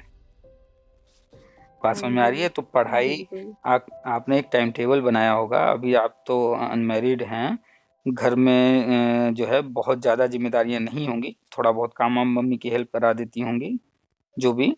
लेकिन उसमें भी अगर आप पढ़ाई कर रही हैं तो घर वाले जो है, कहीं आपको डिस्टर्ब नहीं करने जाएँगे, छोड़ देंगे, हाँ, चलो भाई पढ़ रही है, इसको छोड़ो हम ही कर लेते हैं सारा काम। नहीं सर, ऐसा माहौल नहीं है, सब करके करना पड़ता है और घर वालों से तो बिल्कुल हमें हेल्प नहीं मिलता है, थोड़ा-सा ख़ैर, उतना अगर एजुकेशन नहीं है हमारे परिवार में। जो भी कंडीशन है, लेकिन एक चीज़ ध्यान रखिए, मैरिड और अनमैरिड में फ़र्क होता है, ये मानती हाँ, हैं? बिल्कुल, बिल्कुल सर, ज़मीन आसमान का समय अच्छा खासा हम मैनेज कर सकते हैं, लेकिन हाँ, मैरिज के हाँ। बाद थोड़ा-सा पॉसिबल नहीं हो पाता। हाँ, तो एग्ज़ैक्टली हम जो कह रहे हैं, हम नहीं कह रहे कि जैसा हम कह रहे हैं वैसा ही होगा। हाँ, हाँ, लेकिन फिर भी तुलनात्मक रूप से बात की जा रही है। तो हाँ। उनकी तुलना में आपके पास अभी जो है पर्याप्त अवसर हैं, समय है, सब कुछ है। तो जी, इसका बिल्कुल। लाभ लीजिए, एक टाइम टेबल बनाइए और उस टाइम टेबल में 8 घंटे सोने को हो गए और बच गए जो है 16 घंटे। 16 घंटे में अगर आप घर के सारे काम की प्लानिंग करेंगे तो 4 घंटा काफ़ी है पूरे दिन भर में। जो भी काम जी। आपको करना हो, जितने भी टाइम खाना बनाना हो, जो भी। हाँ, 4 घंटे पर डे आप घर के काम को देंगी, तो भी आपके 16 में से 4 निकल गए, बच गए 12 घंटे। 12 घंटे में आप जो है 2 घंटे रख लीजिए एंटरटेनमेंट के लिए, मोबाइल चलाएँगे, गाने सुनेंगे, टीवी देखेंगे, यूट्यूब, फेसबुक जो भी करना है 2 सर घंटे। बैठ के 12 घंटे बैठ के नहीं काटा जा सकता, इसमें स्कूल भी है। अब इंसान अभी बैठ के तो नहीं रह सकता। अभी 1 मिनट, अभी 2 घंटे हम ये काटे, तो बच हाँ, गए कितने? 10 घंटे। 10 घंटे। अच्छा कहीं पढ़ा भी नहीं है, ड्यूटी कर रही हाँ हैं? जी, लगातार बीएड के बाद से कंटिन्यू चालू तो है। पढ़ा रही हैं स्कूल कितने घंटे का? 8 घंटे का, 6 घंटे का? सर 6 घंटे मैक्सिमम। 6, 1 घंटा आगे-पीछे और ले लेते हैं, 8 घंटे। बिल्कुल। 8 घंटे वो भी निकाल दें, तो भी गए गुज़रे में 2 घंटे तो निकाल ही सकती हैं आप। एकदम मिनिमम हमने कर दिया, अब 2 तो ऐसा हो ही नहीं ना निकल पाए। नहीं सर, हम निकाले तो अपनी नींद को थोड़ा कम करके हम कम से कम 5 घंटे निकाल नहीं, सकते हैं पढ़ने के लिए। नींद भी कम मत कीजिए, 8 घंटे हमने रख दिया आपका ड्यूटी वग़ैरह, 8 घंटे सोने का हो गया, घर के काम हो गए 4 घंटे, 2 घंटे रेस्ट, एंटरटेनमेंट जो करना है वो सारे हो गए। उसके बावजूद जो है गए गुज़रे में 2 घंटे, अगर कोई इंसान कछुए की चाल से भी चलेगा तो खरगोश को हरा ही देगा। ये हाँ जानती हैं सर। ना? तो 2 हाँ, घंटा भी कम नहीं होता है। अगर कोई रेगुलर पढ़ रहा है तो 2 घंटा, हम तो 2 घंटा ही काउंट किया, आप चाहेंगी तो 2 घंटे से ज़्यादा कर लेंगी, ठीक है? बिल्कुल तो कर 2-3 सकते हैं। घंटे, 4 घंटे भी अगर आप डेली पढ़ रही हैं, तो अब सुपर टेट चाहे आज आ जाए या 1 महीने बाद आ जाए या 6 महीने बाद आ जाए या 1 साल बाद आ जाए, इंटरव्यू कल हो जाए या बाद में हो जाए, टेट सी-टेट जो भी देना है कभी भी हो जाए, क्या फ़र्क पड़ेगा? आप कंटिन्यू पढ़ रही होंगी, तो सर पूरा दिक्कत नहीं सिलेबस, आएगी ज़्यादा। हाँ, पूरा सिलेबस भी कवर हो जाएगा। जिस दिन सिलेबस कवर हो गया फिर रिवाइज़ शुरू कर देंगी। बार-बार जब कई पढ़ ली होंगी सारा पूरा सिलेबस, तो कभी भी कोई दिक्कत नहीं आने वाली। तो आप पढ़ा रही हैं तो वो भी एक तरह से आपका प्रिपरेशन ही हो रहा है, डेमो तो ऐसे ही तैयार हो गया, जी। उसकी तो प्रिपरेशन करनी नहीं है। हुँ, वहाँ जो भी आप सब्जेक्ट पढ़ा रही होंगी, जो भी, तो वो ऑलरेडी आपके सामने बार-बार आ रहा है, वो भी तैयार हो रहा है। हुँ। तो आपके लिए प्लस ही पॉइंट है और हम तो यही कहते हैं जो भी लोग बीएड, बीटीसी किए हैं, बहुत सारे लोगों को हम देखें डिग्री ले कर के, कोई एलआईसी का काम कर रहा है, कोई वकालत कर रहा है, कोई कुछ और कर रहा है। भाई पता नहीं क्यों ये लोग जो है फिर ये डिग्री लिए बीएड, बीटीसी का बनना है सरकारी मास्टर, कर रहे हैं कुछ और। वो पर्पज़ तो वैसे सबका पैसा कमाना है, अब तो डिग्री भी उसी लिए लिए थे लोग। पूछते हैं तो यही कहते हैं कि इसमें जो है प्राइवेट वाले 2000 दे रहे हैं, 5000 दे रहे हैं, इतना पैसा नहीं है। भाई पैसा कम है या ज़्यादा है ये बाद में देखा जाता है, पहले देखा जाता है आप उस लायक बनिए कि कहीं पैर रखिए तो वो कहे कि कहीं और हम तुम्हें जाने नहीं देंगे, कितना तुमको चाहिए बताओ, हम तुमको उतना देंगे। इस लायक बनिए। प्राइवेट में भी अगर सर आप क्वालिटीफुल हैं तो आपको कम से कम मिलेगा, तो भी 12-15 से मिनिमम 10 से कम नहीं आप जा सकते। लेकिन हाँ, आपके अंदर क्वालिटी हम होनी चाहिए। हम अपनी बात खुद की कर लें या हमारे जानकारी में बहुत सारे हमारे कॉन्टेक्ट में लोग हैं जो डीपीएस में पढ़ा चुके हैं, डीएवी में पढ़ा चुके हैं, saint Thomas, saint Anthony, Sunbeam इन स्कूलों में पढ़ा चुके हैं और वो जी, ऐसे-ऐसे टीचर्स हैं, वो कहीं बस एक बार अपना मेल कर दें सीवी, जी सर। मैक्सिमम पेमेंट उनको मिलेगा और जितने भी और वहाँ पर आए होंगे सीवी वगैरह, हुँ, टॉप पर उन्हीं का रहने वाला है, अन्य लोग को हटा दिया जाएगा, उनको ही लिया जाएगा और पेमेंट 30, 35, 40 से कम का ऑफ़र होता नहीं है उनको। हाँ सर, प्राइवेट स्कूलों में भी। अब कोई कहेगा नहीं इतना कहाँ मिलता है, अब चाहेंगे कि हमको मिले ज़्यादा पैसा, लेकिन हम जो है अगर हम यूपी में हैं तो यूपी में ही रहेंगे, यूपी के बाहर नहीं जाएँगे। लोग तो यूपी क्या, लोग गाँव से बाहर नहीं निकलना चाह रहे हैं, अपने शहर से बाहर नहीं निकलना चाह रहे हैं, लेकिन चाहते हैं कि अच्छा मिल जाए। हम सर ऐसे बहुत सारे लोग डिग्री देख के केवल थोड़ी ना सैलरी मिलने वाली है। आपको बढ़िया पेमेंट चाहिए तो निकलिए दिल्ली में अच्छा स्कूल लीजिए, पुणे चले जाइए, बैंगलोर चले जाइए, गुड़गाँव चले जाइए, बड़े-बड़े स्कूल हैं जो 25,000, 30,000, 40,000 से शुरुआत करते हैं। सर यूपी में भी ऐसे स्कूल हैं प्राइवेट जो लखनऊ में है, इतना देते कानपुर हैं में है, पेमेंट। इलाहाबाद में है, बनारस में है, सनबीम हुआ, डीपीएस हुआ, डीएवी, ये लोग 25-30 से नीचे किसी को नहीं देते हैं। ये जी। जितने सेंट थॉमस, सेंट एंथोनी जितने हैं, ये सब हम जानते हैं जहाँ तक कि 18-20 के नीचे तो किसी को नहीं मिलता। नहीं सर, प्राइवेट 18-20 से अच्छे तो बात स्कूल इनमें में। होती है। हाँ। तो लोग जो कहते हैं कि पेमेंट नहीं मिलता, खैर वो तो बहाना है। वो अपने आप को सुधार नहीं कर रहे हैं। अब आप बीएड करके आप जो है एलआईसी एजेंट बन करके घूम रहे हैं यहाँ वहाँ, लोगों को एलआईसी बता रहे हैं, और आप जाएंगे किसी स्कूल में पढ़ाने तो वो क्या देखिएगा?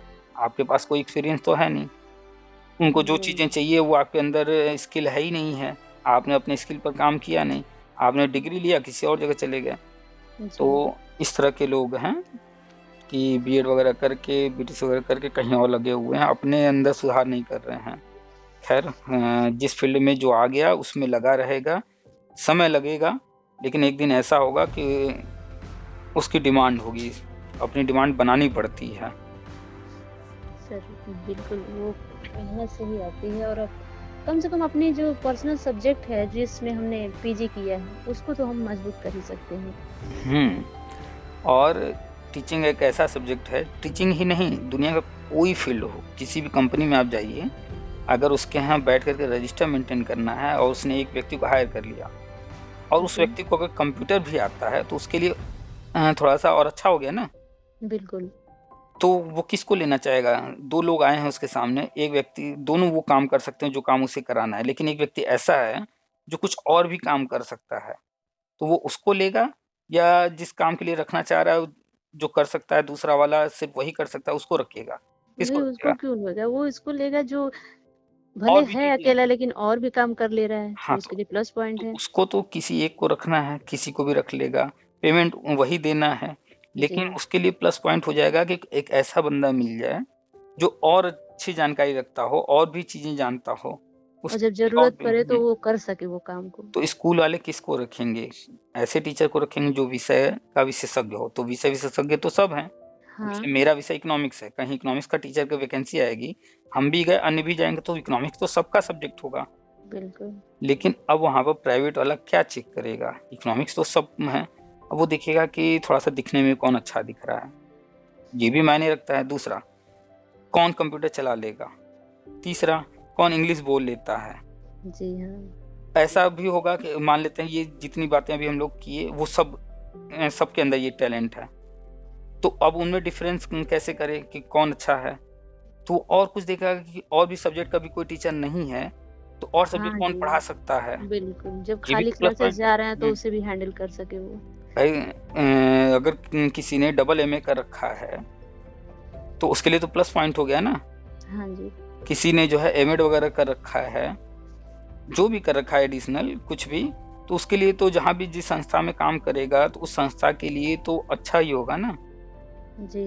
तो लोग अपने स्किल पर, अपने नॉलेज इम्प्रूवमेंट के लिए, अपने जो भी क्वालिफिकेशंस हैं उनको इम्प्रूवमेंट करने के लिए उस पे काम करेंगे ही नहीं, जी।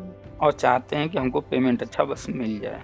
और ज़्यादातर लोग, ज़्यादातर मीन्स बोलें तो लगभग 98% लोग बीएड, बीटीसी या डीएलएड इसलिए किए कि वो कुछ और नहीं करने लायक थे। वास्तविकता है, कड़वा है थोड़ा। नहीं सर, कड़वा है पर स्वीकार करना चाहिए और सही भी है। वो नहीं करने लायक थे मीन्स कई रीज़न हो सकते हैं। कोई पैसे के कारण नहीं करने लायक था, कोई पढ़ाई में उस लायक नहीं था, जी। या और भी बहुत सारे रीज़न हो सकते हैं। तो वो फिर कुछ नहीं दिखा तो आ गया इस फ़ील्ड में। अब जब आ गया है तो मन बना लेना चाहिए इसी फ़ील्ड में हम अपने आप को इतना निखारें कि हम एकदम आगे निकल जाएँ, इसी में एक्सपर्ट हो जाएँ, लेकिन वो काम भी नहीं कर रहे हैं। हम जो है, एक टाइम था, जी। ये हाई स्कूल, इंटर, ग्रेजुएशन, ये जैसे होता है ना, कोई व्यक्ति जो है जॉब कर रहा है, पार्ट टाइम चलो एलआईसी के एजेंट भी बन जाते हैं, ये पार्ट टाइम में बन गए ना। हुँ। ऐसे ही पार्ट टाइम में हमने हाई स्कूल किया है, इंटर किया है, ग्रेजुएशन किया है, ये सब पार्ट टाइम था। हमें पढ़ना-वढ़ना नहीं था। ये सब बस ऐसे ही डिग्री ले रहे थे। क्यों? क्योंकि हम बनिया के घर के बच्चे थे, घर का बिज़नेस था। जब से आँख खुली मीन जब से होश संभाला, तब से जी। बिज़नेस में इन्वॉल्व हो गए। बचपन से बिज़नेस करते जा रहे थे। अच्छा खासा बिज़नेस, अकेले घर के थे, वही कर रहे थे, दिमाग में यही भरा गया कि तुमको तो बिज़नेस ही करना है। तो पढ़ाई पे कौन ध्यान दे? ऐसे भी पढ़ने में किसी का मन नहीं लगता है, और जब कोई बोलने ही वाला नहीं है तो फिर पढ़ाई पे क्या? बस वो तो साइड में चल रहा था। क्या हाई स्कूल में नाम लिखा दिया, इंटर में नाम लिखा दिया, नंबर क्या आ रहे हैं, पढ़ रहे हैं नहीं पढ़ रहे हैं, कोई पूछने वाला नहीं था। जी बिल्कुल। तो मेरा खुद का साइड में चल रहा था। लेकिन एक टाइम ऐसा आया, सब कुछ चेंज हुआ, हम आ गए टीचिंग फील्ड में। अब जब आ गए तो फिर घर वालों ने चाहे जितना जो कुछ कहा बिजनेस के लिए, एक बस उधर से दिमाग हटा के एक तरफा नहीं, अब इधर आए हैं तो इधर ही रहेंगे। और आज ये कंडीशन है कि यूपी ही नहीं, न जाने कितने बाहर अन्य राज्यों के भी लोग जुड़े हुए हैं। हाँ जी, तो आते जिसमें हैं कॉल। जिस फील्ड में जाना चाहिए उसी फील्ड का हम सीधे मास्टर बन जाए ना। कोई एक चीज चुनना है, उसका मास्टर बन जाना है, फिर कैसे नहीं आएगा पैसा। लोग कहते हैं कि इसमें पैसा नहीं मिलता है टीचिंग में, करें तब तो। यही इसी टीचिंग में अलख पांडे 12वीं फेल बंदा इस वक्त सबसे टॉप पर हैं कोचिंग में, सबसे ज्यादा पैसा कमा रहे हैं। शायद आपने नाम सुना हो, फिजिक्स वाला जी अलख हाँ पांडे जी। नाम है उनका। हाँ। वो 12वीं फेल हैं और फिजिक्स में टॉप पर हैं पढ़ाने में। और अब उनके साथ इतने सारे टीचर जुड़ गए हैं, अलख पांडे का सिर्फ फिजिक्स वाला का नाम है सिर्फ, बाकी अन्य टीचर उनके नाम पर पढ़ा करके पैसा कमा रहे हैं। भाई उन्होंने अपने ब्रांचेस खोल दिया, ब्रांच खोल दिए तो हर जगह तो अलख पांडे पढ़ाएंगे नहीं, नहीं। तो अन्य टीचर पढ़ा रहे हैं ना। लेकिन नाम किसका यूज हो रहा है? फिजिक्स वाला, उन्हीं का नाम यूज हो रहा है ना। जी हाँ। तो नाम तो एक का है, लेकिन जैसे टाटा है, टाटा में कोई खासियत होगी, एक जगह उन्होंने कोई चीज शुरू किया, वो फेमस हो गए। लेकिन अब टाटा के कहीं भी ब्रांच खुलते हैं तो लोग टाटा पर भरोसा करते हैं ना, क्या बिल्कुल टाटा का है, वो सही। फटाक से दौड़े चले जाते हैं उनका प्रोडक्ट लेने। वो एक ब्रांड बन गए हैं। तो ऐसे ही फिजिक्स वाला 12वीं फेल होकर के एक ब्रांड बन गए और सबसे ज्यादा कमाने वाले इस वक्त टीचर हैं। तो कहीं भी किसी भी फील्ड में कोई भी हो, वो पीछे क्या कमियां रह गई हैं वो मायने नहीं रखता है, मायने रखता है कि वर्तमान में हम क्या हैं। जी। तो परसेंटेज पीछे कम है, क्या नहीं है, जिसको आप नहीं बदल सकते उस पर ध्यान मत दीजिए, आगे का ध्यान दीजिए। और भी कुछ मैंने क्वेश्चन थे आपके? हाँ सर, एक यही परसेंटेज सर कम होने की वजह से मैंने फिर 2016 में एनटीटी भी किया, लेकिन तब वो भी प्राइवेट स्कूल में पढ़ाने के लिए ही किया था, नहीं पता था कि आगे इसमें शामिल भी हो जाएगा। लेकिन क्या उसमें हमें फायदा मिल सकता है? जब आप ऑलरेडी बीएड हैं तो एनटीटी से क्या फायदा लेना चाह रही हैं आप? नहीं कोई नहीं, लेकिन सर अगर ना यहाँ पे हो तो वो डिग्री तो हम उसमें भी तो जा सकते हैं ना। उसमें जा सकती हैं, लेकिन एक चीज बताइए, आपको कहीं महल मिल रहा हो रहने के लिए और कहीं एक झोपड़ी मिल रहा हो, तो आप झोपड़ी भी ना छूटने पाए इस चक्कर में महल छोड़ देंगी क्या? नहीं सर, उसको तो मैंने छोड़ ही दिया था, उसका रिजल्ट भी मैं नहीं लाई थी। लेकिन अभी जो केंद्रीय विद्यालयों के लिए जो प्री प्राइमरी के क्लासेस खुले हैं, उसमें ऐसे रखे जा रहे थे, टीचर को इंटरव्यू हो रहा था एक पायलट प्रोजेक्ट के रूप में। तो उसमें मैं सोची कम से कम डाला जाए, तब जाके मैं उसका सर्टिफिकेट मंगाई की थी 2016 का। अच्छा चलिए, आपने किया है, अच्छी बात है। लेकिन जीवन में एक बात याद रखिए कि एक रास्ता पकड़ के उस पर चला जाता है, और अगर मंजिल से आप थोड़ी भटक गई हैं या मंजिल मिल नहीं रहा है, तो इसका मतलब ये नहीं है कि जो है बार बार रास्ते बदले जाएं। अगर रास्ता बदलना है तो फिर एक बार डिसीजन ले करके कि नहीं, इस रास्ते पर फिर हमें वापस नहीं आना है, ये रास्ता सही नहीं है, हमें मंजिल तक नहीं ले जाएगा, ये आप इंश्योर हो करके फिर रास्ता दूसरा पकड़ लीजिए कि नहीं अब ये वाला तो नहीं ले जाएगा, कंफर्म हो गए हैं, इस वाले पर अब चलेंगे। ऐसा ना हो नहीं कि सर। कल उस पर गए, फिर परसों किसी और पर जा रहे हैं, फिर पता चले अरे यार नहीं, तो हम जो जहाँ पहले वाले पे गए थे वही सही था, फिर इधर के लिए सोच रहे हैं। ये सब नहीं होना चाहिए। नहीं सर, आपने सुपर जब टेट भी की तैयारी में है हम, और आपने 18 से ही तैयारी में लगे हैं इसकी। आपने एनटीटी कर लिया, चलिए कोई बात नहीं। वैसे आपको एनटीटी करने की 1% भी जरूरत नहीं थी। नहीं सर, तब इतनी जानकारी नहीं थी, क्योंकि वैकेंसी प्री में हम लोग एलिजिबल नहीं थे, तब ये सोच के कर लिया कि प्राइवेट ही सही, कुछ करेंगे हम, उसमें पढ़ाते रहेंगे। वैसे तो पढ़ाने के लिए मेरे पास बीएड था ही, अब इससे बड़ी डिग्री क्या हो सकती है टीचिंग की फिलहाल में। कोई बात नहीं, आप पहली नहीं हैं। लगभग हमारा अनुमान है 40% से ज़्यादा लोग ऐसे हैं जो डबल डबल इस तरह के, कोई बीएड भी किया है, बीटीसी भी किया है, डीएलएड भी किया है, बीएड भी किया है, इस तरह के बहुत सारे लोग हैं। हाँ जी। एक मोहतरमा थी, उनसे एक बार मेरी बात हुई, तो वो बीएड थी। उसके बाद जब हमारी बात हुई, हमने उनको बताया था कि आगे जाकर बीएड वैलिड होगा, फिर भी लेकिन उनको भरोसा नहीं हो रहा था। जी। तो उन्होंने बीटीसी में एडमिशन ले रखा था। हम जबकि उनको बताया कि जो है आगे जाके होगा, लेकिन नहीं मानी, अपना फीस भरती हैं। जब बीएड वैलिड हो गया 2018 में, जी। अभी उनके कुछ सेमेस्टर बाकी थे बीटीसी के, फिर हमने कहा अब तो ड्रॉप कर दो, पैसा क्यों बर्बाद करना। अभी भी बहुत सारे सेमेस्टर जो कि उनका बाकी था, जी। उसी समय लगभग मेरी बात हुई थी 2018 के ही आसपास, जब बीएड वैलिड हुआ था, उससे पहले या बाद में ऐसे कुछ। लेकिन फिर भी उनको था अब ले लिए हैं तो कर लेते हैं, लेकिन उनको ये नहीं समझ में आया कि हम दो दो करके करेंगे क्या, आगे तो किसी एक से नौकरी मिलेगी, दोनों से तो मिलेगी नहीं। तो उन्होंने बस इसलिए फिर आगे के सारे सेमेस्टर कंप्लीट किए कि चलो कर लेते हैं, मतलब फालतू पैसा था, हर सेमेस्टर जो भी 25-50 हज़ार लगा होगा बर्बाद कर डाले। खैर, जी। तो सर मेरा एक ये क्वेश्चन और था कि अब ये इससे रिलेटेड तो नहीं है, लेकिन मुझे लगता है आप अच्छी जानकारी देते हैं इस बारे में भी। ये सिस्टर है मेरी, उनका 10th और 12th गुजरात बोर्ड से है, और वहाँ के नाम का जो सिस्टम है वो थोड़ा अलग होता है। टाइटल पहले आता है, फिर बीच में आपका नाम आता है, फिर लास्ट में पापा का नाम आता है। अच्छा। वो करने के बाद यहाँ पे जब वो बीकॉम करने के लिए आई, तो यहाँ पे कॉलेज वालों ने उनका नाम यूपी के हिसाब से रख दिया, नाम और बाद में टाइटल। तो ग्रेजुएशन में नाम टोटली चेंज हो गया।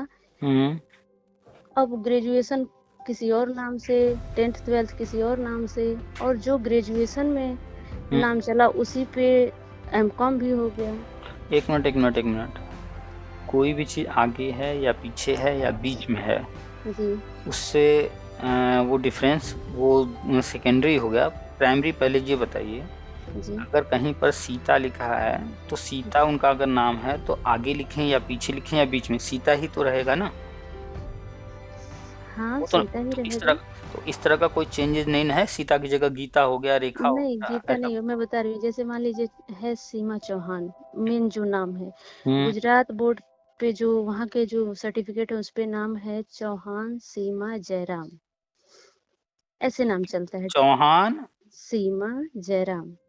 ठीक हो, ये हो गया चौहान सीमा जयराम, वहां पर हो गया। यहाँ पर क्या है? यहाँ पे कर दिए लोग सीमा चौहान। सीमा चौहान, ये देखिए जी। सीमा वहां भी है, सीमा यहाँ भी है, हाँ जी। चौहान यहाँ पर भी है, चौहान वहां पर भी। वहाँ पे भी है। बाकी पिताजी का नाम या अन्य कुछ भी जुड़ गया है तो वो मायने नहीं रखता है। किसी सर भी लेकिन इंसान का दो ही चीज है, या एक उसका अपना नाम, एक उसका टाइटल, और बाकी इसके अलावा किसी ने और भी कुछ जोड़ रखा है, चाहे पिताजी का नाम, या किसी ने हस्बैंड का नाम जोड़ लिया, या किसी ने श्री श्रीमती लगा लिया, या किसी ने कुमारी लगा दिया, कुमार लगा दिया, ये सब गलत है। सिर्फ दो चीज होता है, प्रथम और अंतिम नाम, first name last name. First name आपका अपना खुद का नाम होता है, और जो लास्ट नेम होता है वो टाइटल होता है। जी। बाकी मिडल में आप कुछ भी लिखते रहिए, उससे फर्क नहीं पड़ता, लेकिन लिखना नहीं चाहिए फालतू में कुछ भी, पिताजी का नाम या कोई भी नाम। वो सब एक टाइम था जब लोग लिखते थे, जोड़ते थे, वो पुरानी प्रचलन थी। लेकिन आज के टाइम में सिंपल सा कॉन्सेप्ट है कि आपका नाम होगा, आपका एक कोई टाइटल होगा, बस दो ही चीज होना चाहिए। सर लेकिन वहाँ का यही सिस्टम है, अगर आप भी वहाँ पे कोई 10th का बोर्ड देते हैं, एग्जाम देते हैं, तो आपका भी नाम आप ऐसे नहीं लिख सकते। वहाँ ये नियम है कि टाइटल आपका पहले आएगा, बीच में आपका नाम आएगा, और लास्ट नाम जो होगा आपके पिताजी का ही ऐड होगा। खैर, जो भी सिस्टम था, अब आप कोई भी फॉर्म पढ़ेंगी तो वहाँ पर फर्स्ट नेम की बात होती है और लास्ट नेम, मिडल नेम भी होता है, लेकिन आपको फर्स्ट नेम फर्स्ट में लिखना होता है, लास्ट नेम लास्ट वाले में ही लिखना होता है, यानी टाइटल आपका लास्ट नेम वो वहीं लिखना होता है। अगर वहाँ पर इस तरह से लिखाया जा रहा है तो वहाँ का सिस्टम है, अलग अलग जगहों पर अलग तरीके से करते हैं, लेकिन होना नहीं चाहिए। खैर, सीमा है तो वहाँ भी सीमा है, यहाँ भी है, चौहान है तो वहाँ भी है, इसलिए कोई फर्क नहीं है। अगर कहीं फर्क कोई करता है, कहीं पर नौकरी वाली बात है, तो उसके लिए आसान सा रास्ता है कि एक एफिडेविट लगता है, उसमें लिख दिया जाता है कि इनका नाम इसमें ये लिखा है, इनका नाम इसमें ये लिखा है, ये दोनों एक ही व्यक्ति हैं, अलग अलग नहीं है। इस तरह से एफिडेविट बनता है और वो लगा दिया जाता है और काम आगे बढ़ जाता है। अब उसको पीएचडी करना है तो पीएचडी बस नाम पीजी में अब गलत होने की, अब गलत नहीं, जो पैटर्न है मैंने ग्रेजुएशन में सुधार करवा लिया है, 10th और 12th के अकॉर्डिंग मैंने सुधार करवा लिया डीडीयू से अभी। अच्छा। लेकिन तब तक एमकॉम कंप्लीट हो गया था उसी नाम से। अब एमकॉम में भी सुधार करवाना है और 2 साल से वो पीएचडी करने के इंतजार में है। सोच रही है नाम सही हो जाए तो मैं पीएचडी करूं। क्या कर चलिए, सकती हूँ ये? अब देखिए जब चेंज करा लिया इतना सब कुछ, तो एक अगर रह गया उसको भी चेंज करा लीजिए। और जब जी, पीएचडी में एडमिशन लेना होगा तो वहाँ वही लिखिएगा जो चाहिए, ठीक है। मतलब 10th के अकॉर्डिंग ही भरा जाएगा ना वहाँ भी? नाम कहीं भी चलता है, हाई स्कूल वाला ही चलता है, जी हाँ। तो उसी को भरिएगा। और इतने सारे डिग्रियां लेकर के वो क्या उनको रिसर्च करना है क्या? पीएचडी करके क्या करना है? अब यही सोच रही है पीएचडी करना है, क्योंकि टीचिंग, बीएड और डीएलएड और ये सब देख के यूपी में जब से आई है कहती है यहाँ का कोई ठिकाना नहीं है। कोई भी एग्जाम आज होता है कल ही नकल होने की वजह से टल जाता है, तो वो यही करना चाह रही चलिए है। तो ठीक है, पीएचडी करने से बेहतर हमारी तरफ सजेशन उनके लिए है, पीएचडी जी, को भूल जाएं कुछ समय के लिए। जी। उनका एमकॉम हो गया है, हुँ। और वो पीएचडी जिस पर्पज से करना चाह रही हैं, उनका उद्देश्य ये तो नहीं है कि कुछ नया लेकर के दुनिया में आना है, इस तरह का सोच नहीं, नहीं है ना। पढ़ाने का, डिग्री कॉलेज हाँ, वगैरह पढ़ाने पढ़ाने का का। है। देखिए, जी, पीएचडी दो तरह के लोग करते हैं। जी, जो पीएचडी बना है वो मेन बना है रिसर्च, मतलब कोई खोज करना, कुछ नया चीज दुनिया के सामने लेकर के आना, या किसी जी। पुराने चीज पर रिसर्च करके कुछ नई बातें नई बताना। चीज़ देना, हाँ। तो कुछ इस तरह का उद्देश्य है कि कुछ हमें जो है अलग करना है। तो वो अलग चीज हो गया। एक हो गया कि हमें पीएचडी करके पढ़ाना है, ठीक है। पीएचडी करके पढ़ाना है, पढ़ाने वाला बिल्कुल। उद्देश्य है, तो उनको पीएचडी करने की 1% जरूरत नहीं है, जी। क्योंकि वो पीएचडी जिस पर्पज से करना चाह रहे हैं, जहाँ पढ़ाने के लिए, हुँ। पीएचडी करने के बाद भी नहीं पढ़ा पाएंगे, क्योंकि वहाँ के लिए बना हुआ है नेट। नेट। तो यूजीसी का नेट उन्हें, या फिर साइंस स्ट्रीम वाले जो होते हैं उनका सीएसआईआर के नाम से होता है, वही यूजीसी ही कराती है। जी। तो हायर लेवल पर पढ़ाने के लिए नेट निकालना होगा। उनको कह दीजिए अपने सब्जेक्ट से हर साल में 2 बार होता है एग्जाम। हाँ। यूजीसी नेट निकलता रहता है साल में 2 बार, तो उसको क्वालिफाई करें। उसको अगर उन्होंने निकाल लिया जी। तो पीएचडी है नहीं है उससे कोई फर्क नहीं, उसको पास करके फिर जो है कोई भी सरकारी नौकरी में आवेदन कर सकती हैं, और प्राइवेट में भी कहीं जाकर के पढ़ाना चाहें पढ़ा सकती हैं।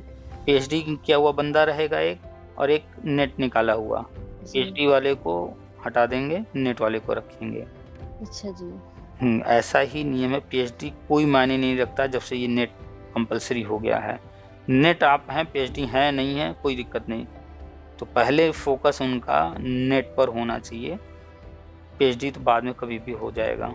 शुक्रिया सर इतना ये बताने के लिए, क्योंकि मैं डाइवर्ट तो थी इसमें। हमें उनको सिर्फ और सिर्फ फोकस करना है नेट पर। अपने सब्जेक्ट से नेट दें, कोशिश करें। अगर उनकी एज है तो नेट में भी एक लेवल होता है जेआरएफ, जी, जी, उससे ऊपर होता है एसआरएफ। तो नेट और जेआरएफ के फॉर्म भरे जाते हैं। नेट का फॉर्म भरते वक्त ही उसमें ऑप्शन होता है जेआरएफ का। जी। तो जेआरएफ वालों को स्कॉलरशिप मिलती है अच्छी खासी हाँ। पीएचडी करने के लिए। तो जेआरएफ जब हो जाएंगी तो हुँ। उनको गवर्नमेंट देगी पैसा कि भैया आओ किसी यूनिवर्सिटी में एडमिशन ले लो, हम तुमको पैसा दे रहे हैं, 5 साल तक तुम रिसर्च करो, आराम से पढ़े रहो, तुम्हें कमाने की जरूरत नहीं है। अब कितना मिलता है हमारी जानकारी में एग्जैक्टली इस वक्त नहीं है, इतना मिलता है जितना एक सरकारी नौकरी से कोई उम्मीद करता है। जी, मैंने भी इसके बारे में थोड़ा। 25-30 हजार रुपये या इससे ज़्यादा ही होता है। हाँ। आज के टाइम में तो अच्छा खासा और बढ़ गया होगा। जी। तो नेट पर फोकस करें कि नेट निकालें, जेआरएफ निकालें, उस पर फोकस। जिस दिन हाथ में नेट की सर्टिफिकेट नेट का होगा, कोई भी जी। डिग्री कॉलेज कहीं भी जाएंगी, तुरंत हाथों हाथ उनको रखिएगा। पेमेंट चाहे जो दे वो अलग मैटर है, ठीक है। जी सर। तो पीएचडी में कह दिए अपना पैसा बर्बाद ना करें, पहले नेट निकाल लें, जेआरएफ निकाल लें, उसके बाद जो है किसी कॉलेज में पीएचडी में एडमिशन लें। गवर्नमेंट पीएचडी का भी फीस भरेगी, गवर्नमेंट जो है सारा चीज़ सुविधा देगी। बिंदास गवर्नमेंट के पैसे से सारा काम करें। क्या ज़रूरत है अभी अपने पैसे से करेंगे, 1 लाख 2 लाख 3 लाख कुछ भी लग जाएगा, लगेगा ना? बिल्कुल। लाख रुपए से कम तो लगेगा नहीं पीएचडी करने में। हाँ सर। तो अपना पैसा लगाएँ और फिर हम पीएचडी करें, उसके बाद भी उस पीएचडी से हमें कुछ नहीं मिलने वाला है। सर उससे अपना ही बेहतर। लगाना है, वो हम्म पढ़ाना, वो भी स्टडी ही टीचिंग ही लाइन में है, पढ़ाई पे ज्यादातर ही लोग इंसान करता है। ज्यादातर आप चले जाइए इलाहाबाद यूनिवर्सिटी, BHU या जहाँ भी, वहाँ जो रिसर्चर्स मिलेंगे जी। ज्यादातर मिलेंगे यही JRF वाले। क्या करते हैं ये लड़के, सीधा JRF निकाला, एडमिशन लिया, अब उसी जो वहां से स्कॉलरशिप मिल रहा है उसी से फीस भर रहे हैं, उसी से मस्ती कर रहे हैं, खा रहे हैं, पी रहे हैं, 5 साल तक बिंदास पढ़े हैं। 5 साल जब तक उनका कंप्लीट होता है तब तक कुछ पैसे भी बचा के जुटा लेते हैं। फिर उसके बाद वो अपना ट्राई करना शुरू करते हैं गवर्नमेंट जॉब वगैरह के लिए। अगर कहीं पैसा वैसा भी थोड़ा खर्च करना होता है तो बचा बचा के रखे रहते हैं, तो वो पैसा वहां भी खर्च कर लेते हैं, और भी जो कुछ करना होता है कर लेते हैं। सर एक बात तो है, बात करने से थोड़ा हिम्मत मिलता है। अभी मैं कुछ दिनों से बड़े परेशान थी ये लेकर के इस मैटर को, लेकिन अभी बात करने से नहीं, बैलेंस है, मतलब बात आपकी करने जानकारी नॉलेज, देने से। हम हमेशा कहते हैं नॉलेज से कॉन्फिडेंस आता है।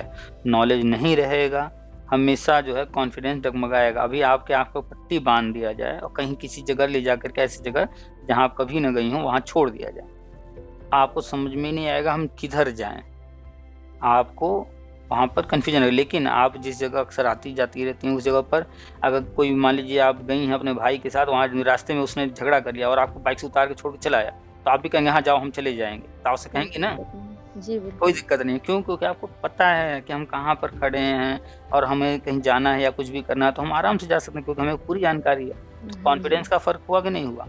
हाँ। लेकिन वही भाई अगर कहीं झगड़ा कर ले, ऐसी जगह पर हो जाए जहाँ आप दूर दूर तक कुछ नहीं जानती हैं, वहां अचानक छोड़ दे, तो घर आकर लड़ेंगी। ठीक है, घर की तरफ लड़ेंगे पहुंच क्या, जाएंगे, वहीं लड़ेंगी कि वहीं पे गिड़गिड़ाने लगेंगे। हाँ क्यों हम छोड़। कुछ जानते ही नहीं, कहाँ छोड़ के जा रहे हो हमें। हाँ जी।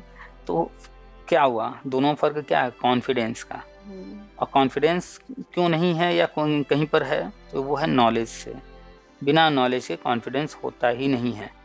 नॉलेज नहीं है, अगर गलती से आपको कोई काम से थाने में पैर रखना हो जाए, कचहरी में पैर रखना हो जाए, डॉक्टर के पास जाना हो जाए, नॉलेज नहीं, कुछ भी नहीं, किसके पास जाएं, क्या करें, क्या बात करेंगे, क्या कहेंगे, हाथ पैर कांपेंगे।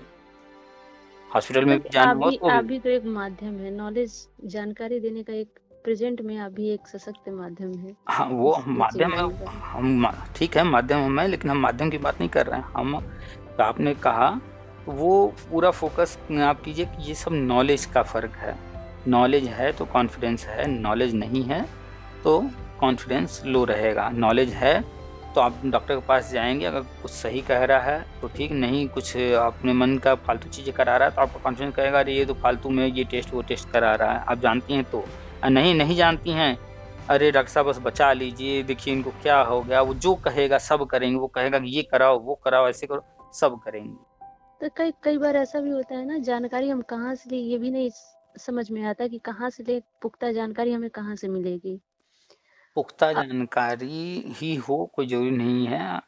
आप जो है बहुत सारी जानकारी के माध्यम है, अखबार पढ़ते रहिए, पत्रिकाएं पढ़ते रहिए, टीवी वगैरह से नॉलेज लेते रहिए, यूट्यूब अभी आप वगैरह। जो नॉलेज लेने के रास्ते बताते हैं, हम कम से कम उस पे जाके वो खोल के वो देख करके अब सही जानकारी हम ले सकते हैं। एक गाइड कर देते हैं आप तो थोड़ा आसानी हो जाती है। अब जैसे मान लीजिए कि घर में कभी किसी को फीवर हो गया, जुकाम हो गया, या किसी को और भी कुछ हो गया, ठीक है, अभी नहीं पता है, हमें नहीं है जानकारी।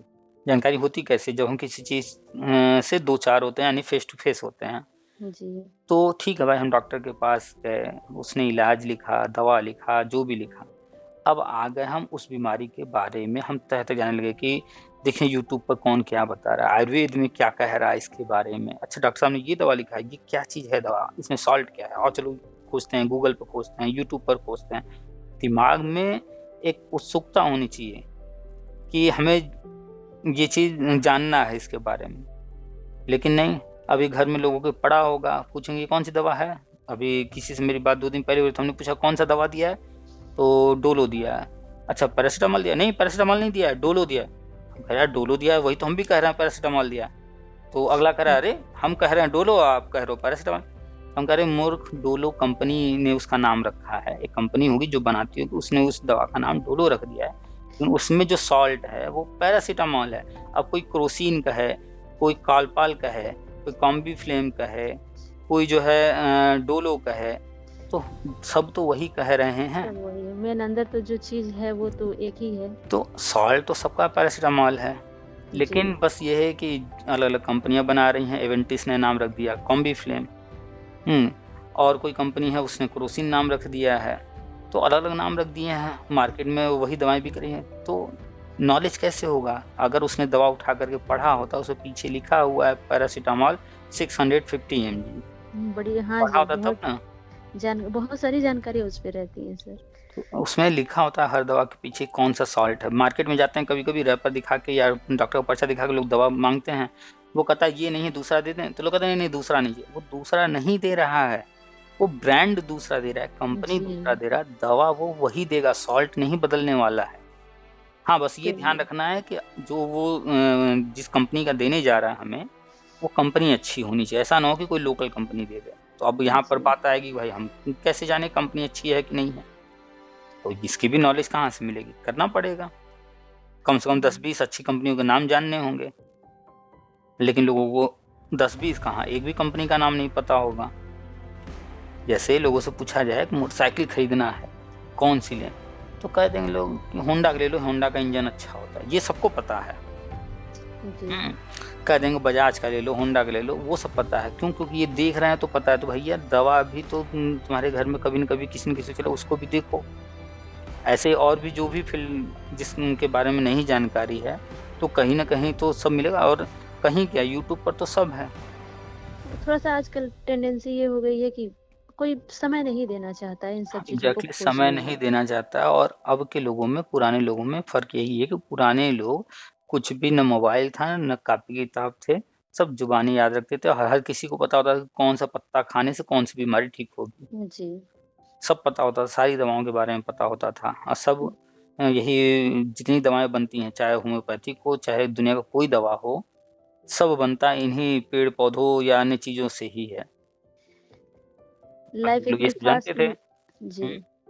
लाइफ़ इतनी फ़ास्ट जीते-जीते हर चीज़ लोग सोच रहे हैं कि मुझे कहीं से जल्दी से मिल जाए, अपना समय ना गँवाना लोग पड़े। लोग लाइफ़ फ़ास्ट नहीं जी रहे हैं। लोग जो है दिन भर फ़ेसबुक आप ही खोलती होंगी, स्क्रॉल करती जा रही हैं, करती जा रही हैं, कोई वीडियो देख रही हैं, किसी का पढ़ रही हैं, कुछ कर रही हैं। आप अपने दिमाग को फ़ालतू का कचड़ा इतना दे रही हैं कि काम की चीज़ें टिकेंगी कहाँ?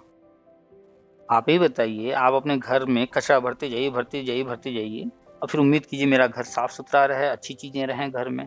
संभव है?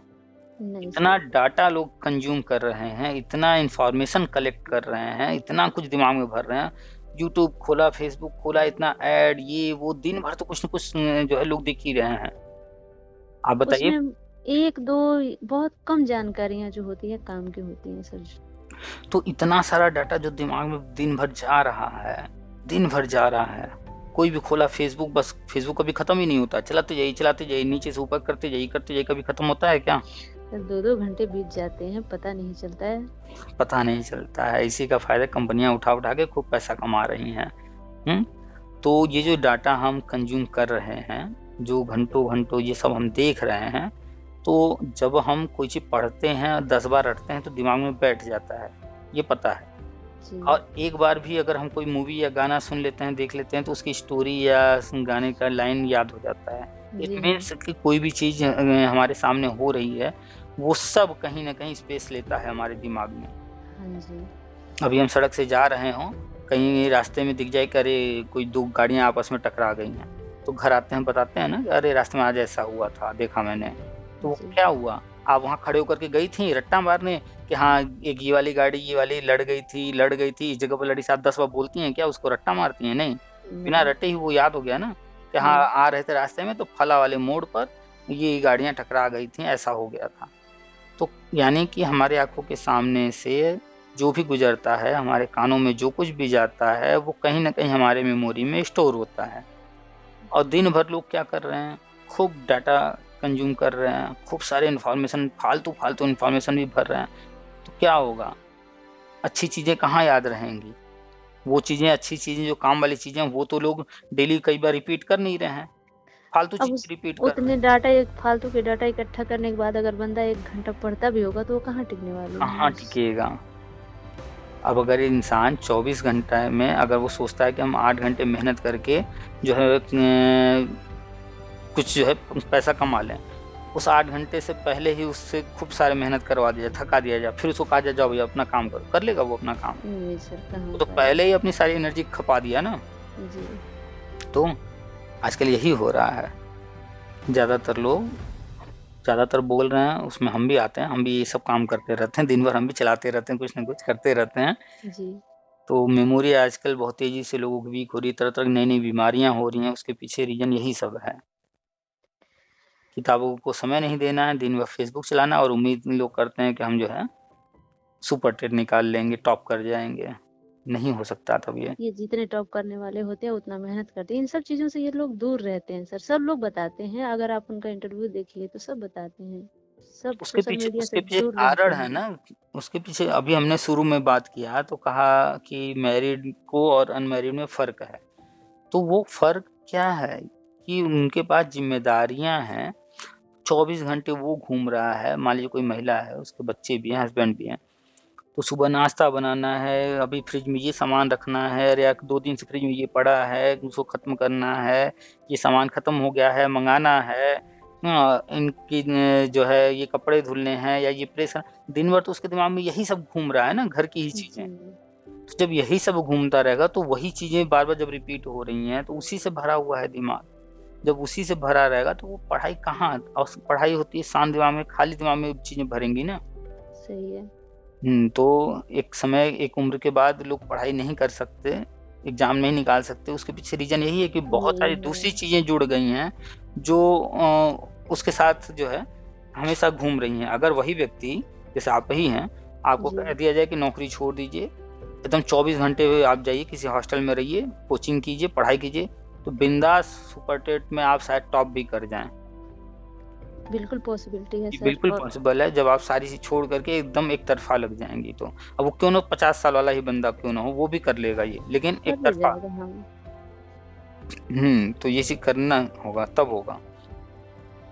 चलिए काफ़ी लंबी बात हो गई है, और भी बताइए कहीं कुछ तो मैं फिर रखें? सर नहीं, अभी तो फ़िलहाल जितनी मुझे समस्या थी आपने सॉल्व कर दी। आपने और भी चीज़ों को लिखा था, तो गवर्नमेंट की जो चीज़ें हैं, उस पर आप दिमाग बिल्कुल मत दौड़ाइएगा, जो लिखी हैं, जो गवर्नमेंट की चीज़ें हैं, जी। इस पर आपका कोई ज़ोर नहीं है। मेरिट पर भर्ती होगी, टेट से होगी, कैसे होगी, जैसे भी होगी, आप उसको बदल देंगी क्या? नहीं। नहीं। तो हम सोच के क्या कर लेंगे?